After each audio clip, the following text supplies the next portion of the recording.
Okay lang, okay.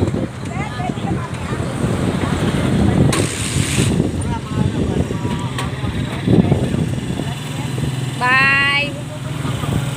Bye, Father. Bye po.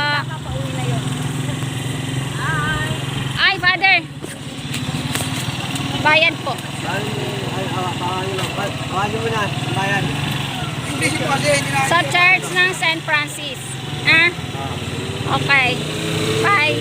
Thank you po.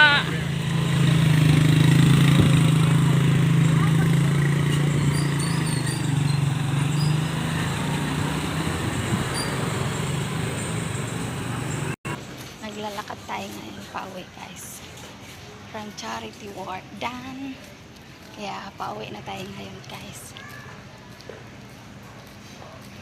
At tapos na ang ating gawain for today as a servant. So, nahatid ko na din sila ni Father, guys, sa kaya ng tricycle. So, isa ang kayang umuwi at maglalakad. So, great job.